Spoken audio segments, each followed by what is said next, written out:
I texted Frank this last night and he was busy at the game, but I said the leaky defensive zone coverage cost them in this hockey game, Frank, and you were live in the press box. And I don't know if you saw that or felt that, but I felt like we started to see that in game 2 and it carried into game 3. Yeah, I mean, I don't think there's any question about that. I would say that when you have the puck on your stick 3 different times in the zone and you can't get it out and it ends up in the back of your net, that's on you. And there's a lot of things to unpack from an Oilers perspective. I mean, you knew you were getting the pushback in the second period from the Dallas Stars and somehow you weren't ready for it. That's part of it too. And so, look, there's a lot of facets to this. There's a lot of what ifs. What if Stuart Skinner stopped that fourth one? What if Chris Knobloch called a timeout in the second period to stop the bleeding? What if Chris Knobloch didn't reunite Cody Ceci and Darnell Nurse? There's all these different things that have gone into it, but the bottom line, I think you're right, is that the Oilers' defensive zone play, and I don't really think this is as much on the forwards, although it's always a 5-man unit. It's sloppy, and it really comes down to one pair that really takes the brunt of their issues, and that's whoever Darnell Nurse is playing with. At $9.25 million a year, you have to be able to carry a pair, and he's got the worst plus minus in the playoffs. It's not close. They're not getting nearly enough from him, and as you look as they try and move around their pairs and try and find a fit, that's what stands out the most, is that they're doing it to try and cover up his mistakes. Yeah, you can't insulate a 9.5. Like, it should never be that way where you feel like you have to protect him. And it's not just without the puck. I mean, the way that he's allowing forecheckers to get on inside on him consistently, it to me, that speaks to a little bit of a motor issue. Is it a motor issue or is it a confidence issue? I mean, look, I've never questioned his motor, to be honest. But some of it, sure, with the puck, yeah, like that could be confidence. But Frank, when you're going back on a battle and you're allowing forwards to constantly get inside body positioning on you, that is not confidence to me. That's either you're tired or your motor isn't going at a high enough level versus what you're getting. And look, again, Dallas is like Florida and really New York too, but more like Florida. More like Florida. Consistently reload, repressure, reload, repressure. And Nurse is having a hard time with that. I mean, simplify your game. Use the walls if you have to, Johnny. Can I rewind for 1 second, though? Because I found it interesting what you were saying before when Frank joined, just about who's in control of the series. I think about all 3 games right now, and Game 1, I thought Dallas was the better team. Edmonton sneaks away with one. Game 2, I thought Edmonton was better in that game, and Dallas wins that game. And then last night, you take away the second period, I thought Edmonton was the better team. You can't take away the second period, though. That's the problem. Of course. And I would say on the whole, though, one period shouldn't win you a hockey game. Well, if you have a 2-goal lead in your building and you played like gangbusters in the first period, that's a missed opportunity. So now let's fast forward a second. Yeah. The Oilers blow their 2-goal lead and are trailing 3-2 in the second, and they somehow get a goal before the end of the second period. So they head into the final frame dead even and have the ability and chance to atone for their sins, and they don't. That game, you can't give games away in the Stanley Cup playoffs. You definitely can't give games away in the conference final. And, to do it repeatedly once a series, that's a really tough spot to be in. You create all sorts of additional pressure for yourselves. Like, I'd have to think that there's some part of, if not the players themselves, the fan base that's sitting here going, holy smokes, after the first period, we have a chance to maybe be up 3-1 in this series on Wednesday night. You don't think that was part of their thought process or calculus at some point? Mm-hmm. Well, and now you've got a lot now of people you're in the deep end of the pool. Now you look at social media and the narrative is the way they lost that game, they're done. Because Dallas is like that machine that when they get rolling downhill, like they did to Colorado, nobody can seem to stop them. And what a difference Frank Ropa Hintz makes in that hockey game. I mean, have you heard, we heard upper body injury.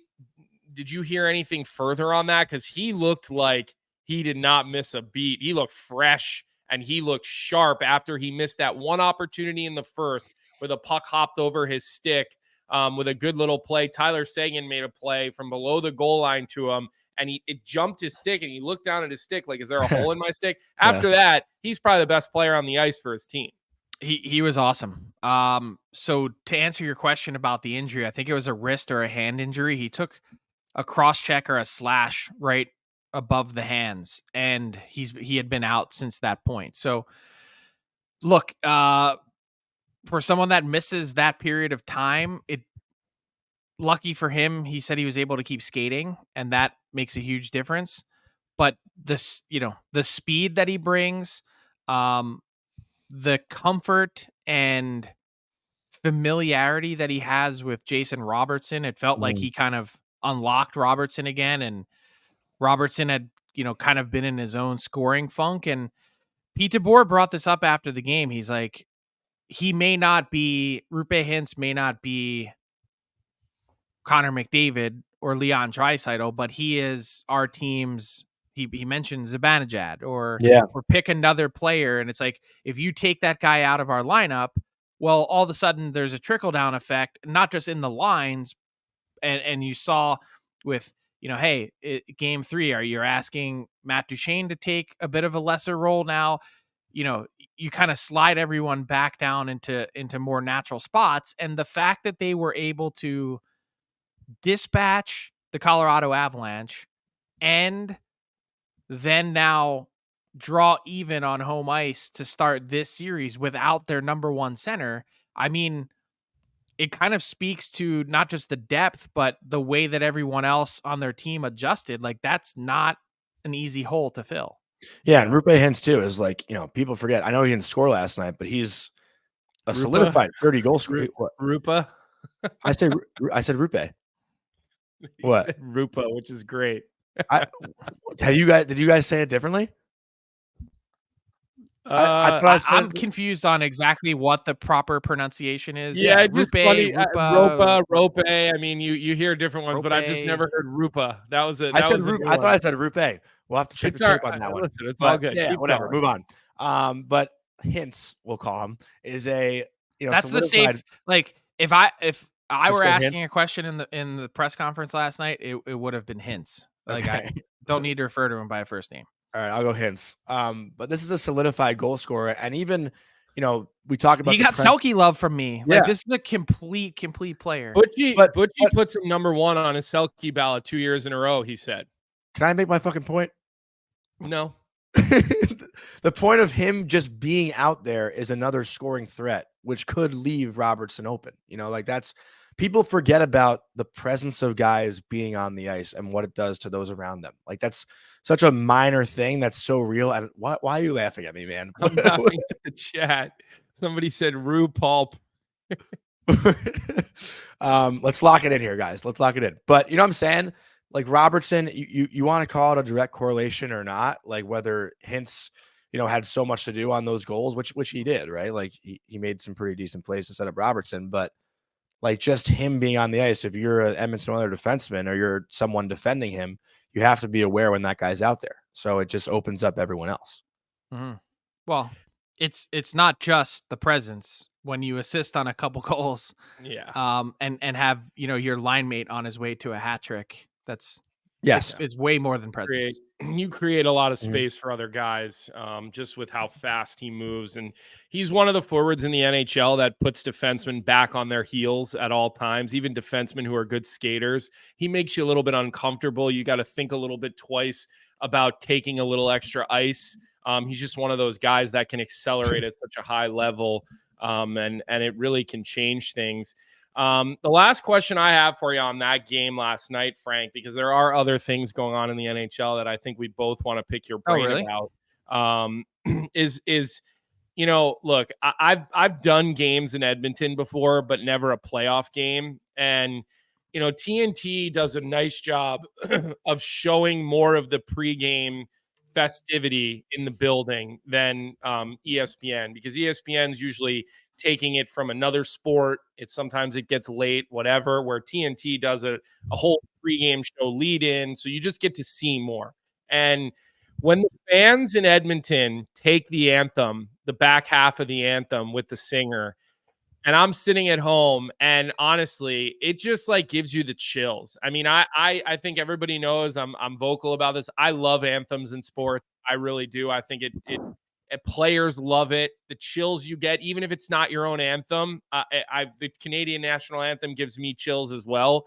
But how unbelievable is that atmosphere, Frank? Like, because you get to be there and you're high up. I mean, that press box is on Mars, but you still, it's so much better than anything else in the playoffs right now, right? As far as atmosphere goes.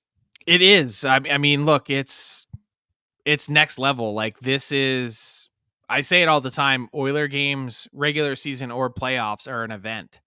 And being here and understanding what that means. So, okay, Frank, what does that mean? The Oilers are the Green Bay Packers of hockey.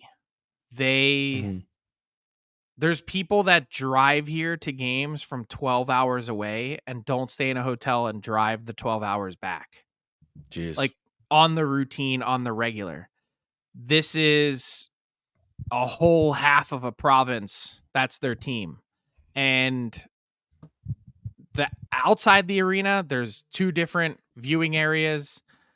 Inside the arena, it's electric. Everywhere you go, someone's wearing a jersey.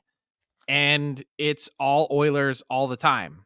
So, I always say this, if you want to see an unbelievable environment, pick a good Canadian market and go there for a playoff game. If that's your thing that you want to experience, because whether it's the anthem, whether it's the intros, whether it's a goal, whatever it might be, like, people here are wild about their team. And that's why I want to come here to cover games and see this team, because it really matters. Well, I know you haven't had a chance probably to step outside yet, but what's the city going to be like today after a loss like that last night? I feel like that it's just. I think there's a lot of people feeling exactly what you're talking about, is that this team in this spot is really in a tough one, because that one hurt. You had an opportunity to take a 2-1 series lead. It was right there for you. And not to say that the Stars were going to roll over, but if you could find some way to kill the momentum, if you could find some way to just halt that progress, you mentioned a team going downhill. In the second period, you're talking about one shift that might turn the tide. And for 12 minutes, they were basically hemmed in their own end and had no chance, no choice. And it was completely against their will. And so when that happens, when you're going to get punched in the face and you're still not ready for it, it's odd, because we always talk about with this team lessons learned. And, will they display, or will they show that they've learned their lesson? And even after the game, they were talking about, hey, lesson learned. And it's like, well, you can only say that when you actually prove that you've learned it. And when you get to this spot now in the conference final, Connor McDavid said after the game, he goes, look, series are short. This was a missed opportunity. And I think that's what everyone in Edmonton is feeling today, that they could have been in a much better position. And this makes it really long. Yeah, I agree. Well, it's nonetheless, it's a series that I think a lot of people thought might end in 5 games, 6 games. I think a lot of people felt like Dallas was far superior. I think Edmonton has had their moments, and I think a lot of it is going to continue to depend on, just how do they defend Dallas from the top of the circles down. Are they breaking the puck out clean? And you know, what's the goalie matchup going to look like? So, well, that was one thing too, quickly, like the game within the game, because the Oilers were on their heels in the second period, then all of a sudden Dallas was able to stretch the ice again. You know, when Edmonton had some kind of sustained pressure, it's really hard for Dallas to do that because they don't have the puck. But when the Oilers are back on their heels and you can stretch the ice and play the long game, it just played right in further to what Dallas is really good at. Right. Mm-hmm. All right, let's move around the league a little here, because there was a bunch of news over the weekend, Frank. You know, you broke the Bialsma thing to Seattle. I you know, I wonder what that means for Jay Leach, who's now seemingly a guy who's getting a decent amount of head coaching interviews when he's on staffs, but he's never landing the plane. It happened to him in Boston. It happened to him with Seattle the first time. Then he ends up an assistant coach. Arneal goes to Winnipeg. Any of these coaching decisions surprising to you, Frank, based on like what you had been hearing as far as who was going to land where? No, I would say Scott Arneal, very predictable. I know the Jets interviewed 2 other people, but I don't even know if they were in person. So I think that was kind of cooked from the beginning. Same thing with Dan Bialsma. It was the only name I ever heard in Seattle was Dan Bialsma, and he's done a nice job coaching their AHL team in Coachella Valley. They're playing in the Western Conference Final on Wednesday night. They're introducing Dan Bialsma today. Craig Berube was one of the first names we heard in Toronto. Like it's almost gone, oddly enough, I don't want to say by script, but maybe the only real surprise in the hiring cycle so far is Sheldon Keefe bouncing back so quickly and going to New Jersey. Other than that, but like even his regular season record, you knew that if he wanted to coach that he would get an opportunity. Yep. So I wouldn't say anything's been too surprising, but the way it's worked out to this point, I mean, the fact that we're down now to just San Jose, also not really surprising. This is a difficult job. It's one that I think a lot of people, you know, you want to get a seat at the table with only 32 jobs, but you also know that this might be your only crack at it once you get it, because your record is probably going to be awful. Mm-hmm. Are you hearing anything about San Jose? My God, I almost just said Seattle you 3 times. I just read a report yesterday that Ryan was stroking out on us or what? Yeah, seriously. Ryan Warsofsky got a second interview there. And I think one other guy maybe got a second interview. One of the beat writers in San Jose that's generally been someone who's been reliable with their information for a while. But have you heard anything about that job? No, I don't think they're quite at the finish line yet. I think they're still working through their process, and I think Mike Grier is pretty methodical. I think he knows that he needs to get this one right, because David Quinn was his guy, and the Boston connection, the BU connection, all those things, to see that only last 2 seasons, I think was pretty surprising. I mean, the results obviously weren't there. I don't know what the expectation was coming in. And we know that regardless of where you're at in your rebuild cycle, most managers only get 2 to 2.5 coaches that they can hire and or fire before all of a sudden it turns to you. And so I think there's some real pressure on Mike Grier to find a positive outlook for this team and where they're heading. Macklin Celebrini and now very likely Will Smith will change that dynamic quite a bit. And you need someone that can really shield and protect these players. Like, yes, they're going to be hugely important pieces of the franchise for the next 15 years, but you need a positive environment. You need someone who can deploy these guys correctly, someone who can take the pressure off of them. And it seems like everyone that's interviewed does not have head coaching experience. I don't know that that necessarily is the right choice. I agree. I know that we're all about new opportunities. Hey, I've seen fans clamoring on social media, stop with the retreads. I'd argue that some of these guys are not retreads that have been hired. But at the same time, in this case, I would want someone who has experience dealing with top end number 1 overall pick talent instead of a guy that's trying to feel his way through the process at the same time. Right. And it was Shang Peng before you ask Yep. him about the next guy, just so you know. And he did report over the weekend as Yeah. well that Smith is a done deal. I mean, I think Frank has been saying that for a while now. And I think we've kind of all confirmed that that's happening. So that was who it was. Someone in the chat, Lucas just dropped that in the chat. I couldn't remember exactly. Jeff where I saw Blashill it. is another guy that has gotten some love from the Sharks in terms of the interview process, and that would make a lot more sense to me. Someone who has been an NHL head coach and for a while in Detroit, then has now gone to Tampa, has gotten a different view, has seen John Cooper work up close and personal, and then now could potentially get a second crack. Like that to me would make more sense than a first-time guy, but I'm not saying it can't work. It's just, I think it's more challenging. Frank, another organization that Colby and I have been pretty hard on this show, the Columbus Blue Jackets. You know, we've actually like ripped them to shreds pretty much.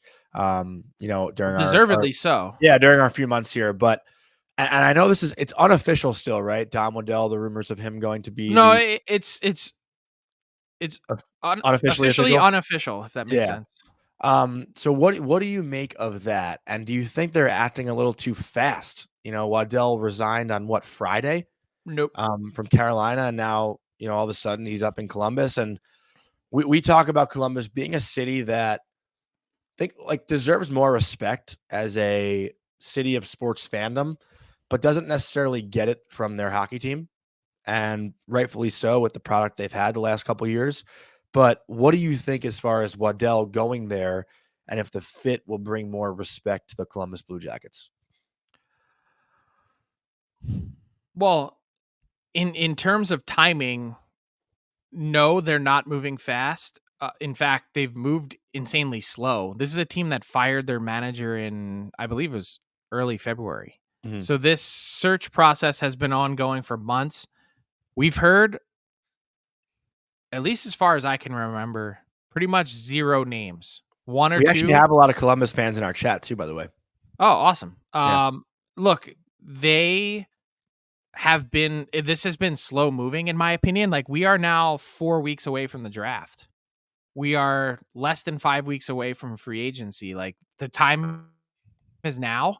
And in terms of Don Waddell leaving, it was really more about the Hurricanes season wrapping up. I think they had gotten to the point between Don Waddell and owner Tom Dundon where there was some mutual frustration. It was like, hey, there's some parts about your job that I don't like, and I think vice versa. And I think they just agreed to shake hands and say, hey, you know, let's go our separate ways. Yeah, it's time. What and is it? Go ahead. Sorry. I was going to say that happens over the course of a long period of time. And Don Waddell has been asked to do a lot. He's the president of the arena. He's the president of their business ops. And he's also the GM of the team. Put in probably some really difficult situations with the way Tom Dundon likes to run his team.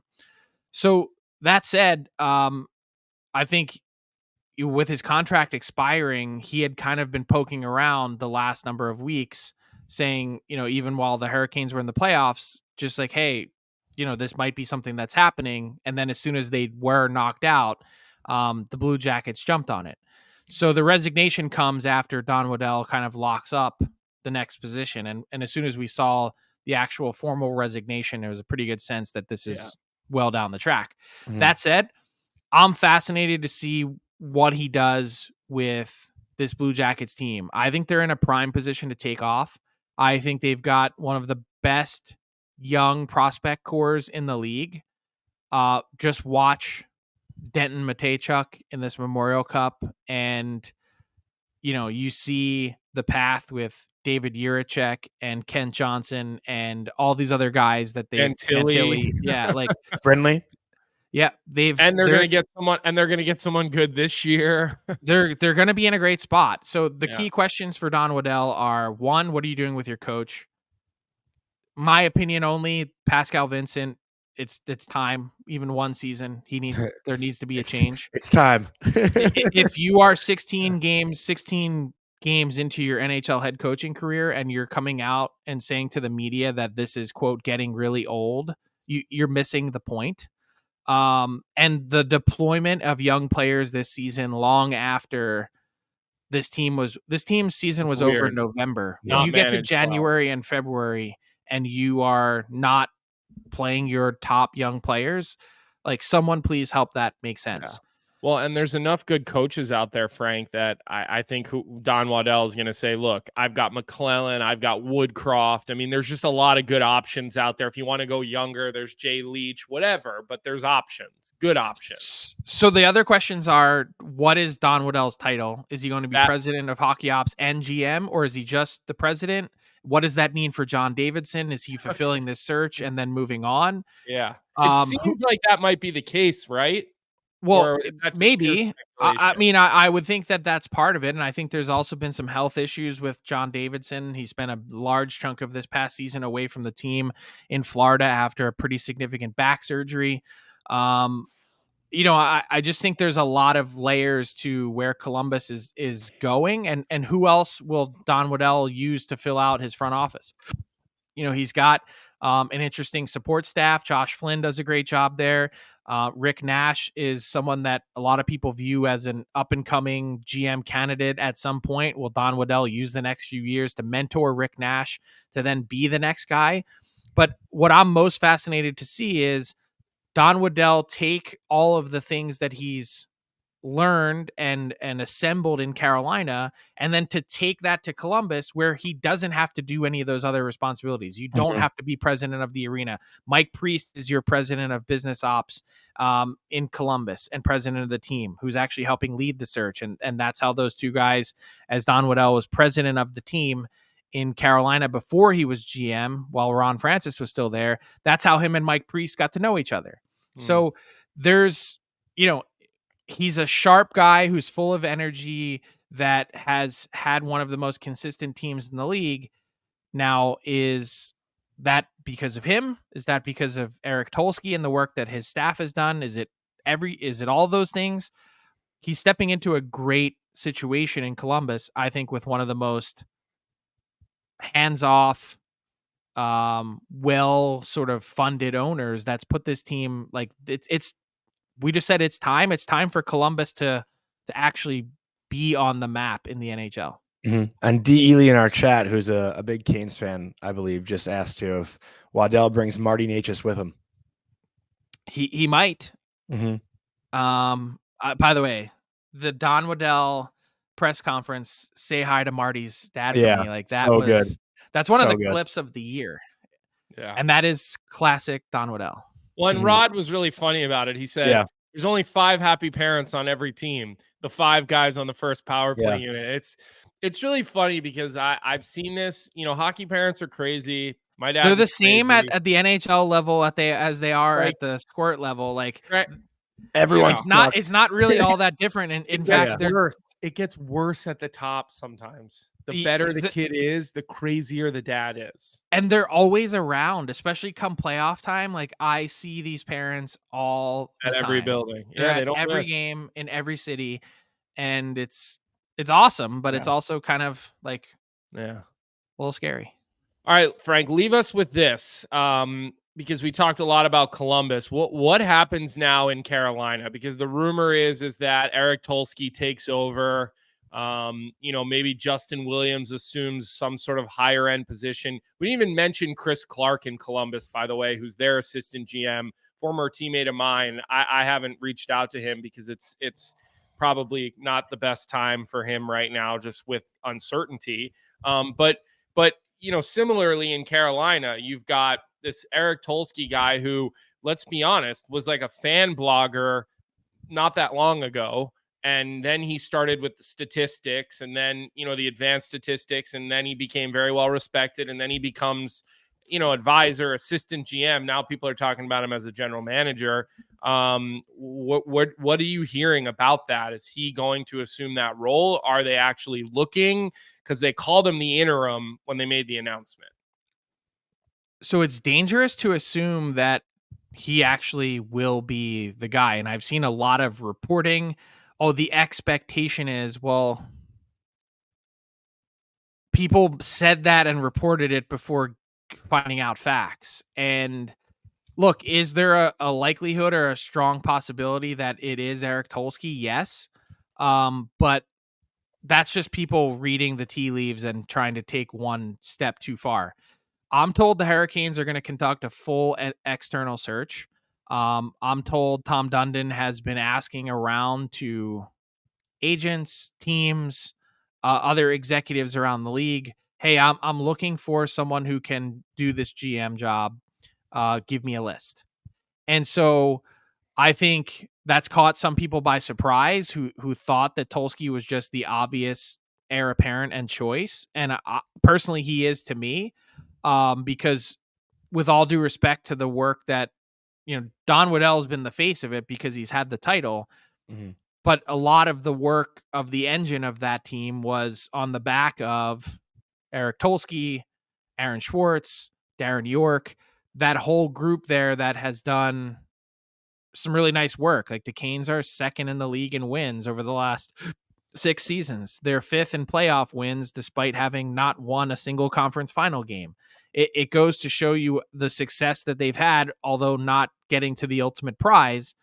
Their process, I think, is as good or better than any team in the league. And I would say, in terms of resources, relative resources, they're far and away the best, most efficiently run team in the league. Will he be the GM? I think the answer lies in the question, which is, does Tom Dundon feel that Eric Tulsky is the acceptable face of this team? Meaning, he's an intimidatingly smart guy. His name's on 26 patents. He has a PhD. I've known him since he was a blogger covering the Flyers.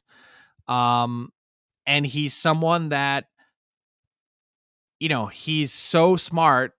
He's outside of the sort of realm of like what typical hockey people are. And I use these air quotes because it's important.